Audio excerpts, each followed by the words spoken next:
নমস্কার বন্ধুরা। ভারতের দ্বিতীয় বৃহত্তম সরকারি ব্যাংক পাঞ্জাব ন্যাশনাল ব্যাংকের কোটি কোটি গ্রাহকদের জন্য বড় ধাক্কা। পাঞ্জাব ন্যাশনাল ব্যাংক তাদের নতুন নিয়মে মিনিমাম ব্যালেন্সের ফরম্যাট চেঞ্জ করলো বলতে এতদিন মিনিমাম ব্যালেন্স হিসেব করা হতো 90 দিনে, এবার কিন্তু তা হবে না, এবার হিসেব হবে 30 দিনে।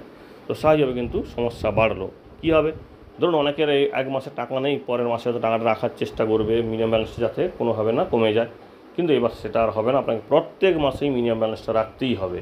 তো এটা কোনো উড়ো খবর নয়, আপনাদেরকে আমি প্রমাণ দেবো যে এটা খবরটা কিন্তু সত্যি, এবং এটা নতুন নিয়মটি লাগু হচ্ছে 1 অক্টোবর 2024 থেকে। অর্থাৎ আপনাকে এবার থেকে সতর্ক থাকতে হবে, প্রত্যেক মাসে আপনার অ্যাকাউন্টের জন্য মিনিমাম ব্যালেন্সটা থাকে। সেই মিনিমাম ব্যালেন্সটা কত হবে, কারেন্ট অ্যাকাউন্ট এবং সেভিংস অ্যাকাউন্ট, সেটা এখানে বলবো। এবং সেই সঙ্গে মিনিমাম ব্যালেন্স না থাকলে বা কত জরিমানা হবে সেটারও কিন্তু ছক আপনাদের বলবো, যে কত টাকা থাকলে কত টাকা জরিমানা হবে, বা কোনো টাকা না থাকলে সেক্ষেত্রে জরিমানা কত হবে, সমস্ত বিষয়গুলি আলোচনা করব। এবং সেই সঙ্গে অবশ্যই আপনাদের প্রমাণ দেবো যে খবরটি সত্যি নাকি। কারণ এটা নিয়ে কিন্তু এর আগে একটা ভিডিওতে আপনারা কমেন্ট করেছিলেন। দেখুন, প্রথমে আপনার কাছে রেজিস্টার মোবাইলে একটা হয়তো এরকম SMS এসছে, dear customer, in case of non maintenance of prescribed average balance in your account penal charges will be levied. অর্থাৎ আপনার অ্যাকাউন্টে যদি মিনিমাম ব্যালেন্স না থাকেন সেক্ষেত্রে জরিমানা লাগু হবে, এবং এর মিনিমাম ব্যালেন্স দেখার জন্য তাদের ওয়েবসাইটে যেতে বলেছে অথবা ব্যাংকে যেতে বলেছে। শুধু তাই নয়, এদের একটা জিও প্রকাশ করেছে। দেখুন এখানে জিওতে দিয়েছে 1 অক্টোবর 2024 থেকে এই নতুন নিয়মটি লাগু হবে। অর্থাৎ মিনিমাম ব্যালেন্স সেটা প্রত্যেক মাসে হিসেব করা হবে, এবং জরিমানাটাও কিন্তু এই মাস থেকেই ধরা হবে। শুধু তাই নয়, দেখুন এখানটা একটা নিউজ পেপারের লিঙ্কও আপনাদের দিলাম, বিজনেস স্ট্যান্ডার্ড বলে একটা ইংলিশ পেপার, সেখানেও কিন্তু খবরটি প্রকাশিত হয়েছে। এবং রিসেন্টলি আপনারা দেখেছেন হয়তো আনন্দবাজার এভিয়ান তাদের মানে টিভি চ্যানেলেও কিন্তু বিষয়টা দেখিয়েছে। তো দেখে নিই যে এবার মিনিমাম ব্যালেন্সটা কত হবে। কারেন্ট অ্যাকাউন্টের প্রথমে আমরা দেখে নিই কারেন্ট অ্যাকাউন্টের মিনিমাম ব্যালেন্স কত। কারেন্ট অ্যাকাউন্টের গ্রামীণ এলাকায় হবে 1000 টাকা ন্যূনতম ব্যালেন্স, আর অ্যাকাউন্ট খোলার সময় 1000 টাকা, এবং আধা শহরে হবে 2000 টাকা, শহরে হবে 5000 টাকা, এবং মেট্রোতে হবে 10,000 টাকা। এবং প্রত্যেকটার ক্ষেত্রে কিন্তু যেটা মিনিমাম ব্যালেন্স সেটাই কিন্তু আপনার ইনিশিয়াল ডিপোজিট। অর্থাৎ আপনাকে কারেন্ট অ্যাকাউন্ট হলে এই টাকাটা রাখতে হবে। এবার গ্রামীণ বলতে একবারে গ্রামের ব্যাঙ্কগুলি, আধা শহর বলতে যে 2000 সেটা হচ্ছে ছোটোখাটো যে মানে রাস্তা লাগোয়া যে ব্যাঙ্কগুলি, এবং শহর বলতে একটু মোটামুটি বড় শহর, আর মেট্রো বলতে কলকাতা, দিল্লি, চেন্নাই এইরকম বড় বড় শহরগুলো। এবার দেখে নিই মিনিমাম ব্যালেন্স না থাকলে জরিমানা কত হবে। এটা কিন্তু কারেন্ট অ্যাকাউন্টের ক্ষেত্রে মিনিমাম ব্যালেন্সটা না থাকলে জরিমানা। দেখুন কারেন্ট অ্যাকাউন্টের ক্ষেত্রে মিনিমাম ব্যালেন্স যদি না থাকে সেক্ষেত্রে জরিমানা হবে 50 টাকা সর্বনিম্ন, সবচেয়ে কম হবে 50 টাকা, এবং সর্বোচ্চ হবে 100 টাকা। অর্থাৎ আপনার যদি টোটালি কোনো ব্যালেন্স না থাকে আপনার কারেন্ট অ্যাকাউন্টে, সেক্ষেত্রে 100 টাকা জরিমানা করা হবে। এছাড়া আর একটি সুযোগ দিয়েছে 10%। অর্থাৎ আপনার ধরুন মিনিমাম ব্যালেন্স এমন আছে সেটা 10 টাকাও হচ্ছে, 50 টাকাও হচ্ছে না, 100 টাকা হচ্ছে না, মাঝামাঝি হচ্ছে, সেক্ষেত্রে কিন্তু 10% হিসেবে নেওয়া হবে। তো স্বাভাবিকভাবে এটা কিন্তু অবশ্যই খেয়াল রাখতে হবে যে ম্যাক্সিমাম আপনার কাছে 100 টাকা এরা জরিমানা করবে গ্রামীণ এলাকায় যদি আপনার কারেন্ট অ্যাকাউন্টটি থাকে গ্রামীণ এলাকার ব্যাংকে। আধা শহরে হলে 75 টাকা মিনিমাম ব্যালেন্স, মানে মিনিমাম জরিমানা, সর্বনিম্ন জরিমানা, এবং 200 টাকা হচ্ছে সর্বোচ্চ জরিমানা। আর অথবা আপনার মিনিমাম টোটাল যে ব্যালেন্স আছে, যে ঘাটতিটা হচ্ছে, সেই ঘাটতির উপর 10%। অর্থাৎ দেখা যায় যদি 50%-এর বেশি, 50% আপনার ঘাটতি আছে, সেক্ষেত্রে আপনার কাছে 75 টাকা নেওয়া হবে। আর 100% ঘাটতি হলে আপনার ব্যালেন্সে, সেক্ষেত্রে 200 টাকা জরিমানা হবে। একইভাবে শহরে হলে 100 টাকা সর্বনিম্ন, সর্বোচ্চ হবে 300 টাকা, আর ঘাটতির 100% যেটা হবে লাগু হবে, তিনটার মধ্যে যে কোনো একটা আপনার কাছে নেবে। মেট্রোতে 125 টাকা সর্বনিম্ন, সর্বোচ্চ হচ্ছে 400 টাকা, অথবা ঘাটতির 4%।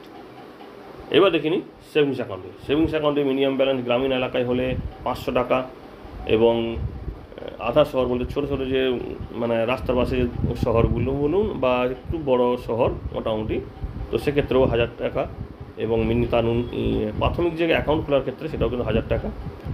শহর হলে 2000 টাকা, অর্থাৎ একটু বড় শহর হাওড়া, পাটনা বা আরও যে বড় বড় শহরগুলো আছে মোটামুটি, সেগুলোতে হলে 2000 টাকা।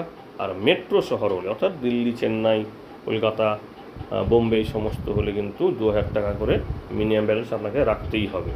এবং এদের সবার ক্ষেত্রে কিন্তু ওই ইনিশিয়াল ডিপোজিট অর্থাৎ অ্যাকাউন্ট খোলার সময় কিন্তু ওই টাকাটা আপনাকে জমা করতে হবে। এবার দেখে নিই মিনিমাম ব্যালেন্স না থাকলে সেভিংস অ্যাকাউন্টে কত টাকা জরিমানা হবে।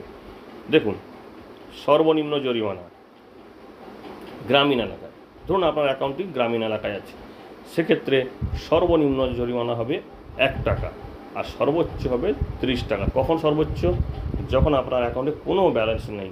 কারণ এখানে ঘাটতির 6% মানে 6 মাসে 30 টাকা। কারণ গ্রামীণ এলাকায় মিনিমাম ব্যালেন্স রাখতে হবে আপনাকে 500 টাকা এবং 6 মাসে 30 টাকা, অর্থাৎ টোটালি কোনো ব্যালেন্স না থাকলে, শূন্য ব্যালেন্স হয়ে গেলে আপনার অ্যাকাউন্ট, সেক্ষেত্রে আপনাকে 30 টাকা জরিমানা দিতে হবে। তো এখানে একটা কোশ্চেন আসছে, আপনারা অনেকেই হয়তো এর আগের ভিডিওগুলোতে কমেন্ট করেছেন যে যাদের জিরো ব্যালেন্স অ্যাকাউন্ট, না, জিরো ব্যালেন্স অ্যাকাউন্টে কোনো ইফেক্ট পড়বে না, বা বিশেষ বিশেষ ফ্যাসিলিটি প্রাপ্ত ব্যক্তিদের, সিনিয়র সিটিজেন হোক বা পেনশন অ্যাকাউন্ট হলে যার যা ফ্যাসিলিটি আছে সেটা যেমন আছে সেমন থাকবে। বাকিদের ক্ষেত্রে কিন্তু এই নিয়মটা লাগু হচ্ছে। এবার দেখে নিই আধা শহরে হলেও কিন্তু মিনিমাম 1 টাকা জরিমানা, ম্যাক্সিমাম হবে 60 টাকা এবং ঘাটতির 6%, যে কোনো একটা তারা লাগু করবে। ঘাটতির 6%, কারণ আপনারা জানেন গ্রাম আধা শহরে মিনিমাম ব্যালেন্স হতে হবে 1000 টাকা, তো সেক্ষেত্রে তার উপর 6% আপনার উপর হিসাব করা হবে, অর্থাৎ 60 টাকা আপনার কাছে ম্যাক্সিমাম এরা নিতে পারে। এবার দেখে নিই শহরে 1 টাকা মিনিমাম, সর্বোচ্চ হবে 100 টাকা, কারণ 2000 টাকা হচ্ছে টোটাল মিনিমাম ব্যালেন্স রাখতে হবে শহরে, তো সেক্ষেত্রে ম্যাক্সিমাম হবে 100 টাকা অথবা 5%, 5 দুনে 100, এখানেও কিন্তু সেই সম্পূর্ণ কোনো ব্যালেন্স না থাকলে অ্যাকাউন্টে সেক্ষেত্রে 100 টাকা। এবার দেখে নিই মেট্রো শহরেও সেই মিনিমাম ব্যালেন্সের যদি না থাকে সেক্ষেত্রে 1 টাকা সর্বনিম্ন এবং সর্বোচ্চ হবে 100 টাকা, সেই 5% হিসাবেই কিন্তু নেওয়া হবে। তো তুলনামূলকভাবে দেখতে গেলে পার্সেন্টেজের হিসাবে কিন্তু গ্রামীণ এলাকায় বেশি জরিমানা লাগছে, শহরে কিন্তু 5%। হ্যাঁ, শহরে মিনিমাম ব্যালেন্সের পরিমাণ বেশি, কিন্তু পার্সেন্টেজ হিসাবে কিন্তু তাদের পার্সেন্টেজটা অনেক কম লাগছে। এবার দেখে নিই বাকি যে অ্যাকাউন্টগুলো, অর্থাৎ সেভিংস অ্যাকাউন্টের যে আরও বিভিন্ন ধরনের ধাপ থাকে, সেগুলো নিয়ে আমরা সবগুলো তো এখানে আলোচনা করা সম্ভব নয়। সেলফ গ্রুপের অ্যাকাউন্টের মিনিমাম ব্যালেন্স বা বন্ধ বা ডোরম্যান্ট অ্যাকাউন্টের মিনিমাম, বন্ধ বা ডোরম্যান্ট অ্যাকাউন্ট নিয়ে আমরা অনেকগুলো ভিডিও করেছি, আপনারা অবশ্যই খেয়াল করেছেন হয়তো। মিনিমাম ব্যালেন্স না থাকলে, শুধু তাই নয়, ট্রানজ্যাকশান না হলে 3 বছর ধরে, তো মিনিমাম ব্যালেন্স না থাকলে মানে কি, সেখানে তার ট্রানজ্যাকশান হয়নি, 3 বছর না থাকলে কিন্তু, বা ট্রানজ্যাকশান না হলে, সেক্ষেত্রে তার অ্যাকাউন্টকে ডোরম্যান্ট অ্যাকাউন্ট বলে গণ্য করা হবে এবং সেক্ষেত্রে কিন্তু কোনো জরিমানা নেওয়া হয় না, মানে ন্যূনতম ব্যালেন্সের জরিমানা নেওয়া হয় না। অন্যান্য জরিমানা নেওয়া হতে পারে আপনি যখন অ্যাকাউন্ট থেকে আপনার চালু করতে যাবেন।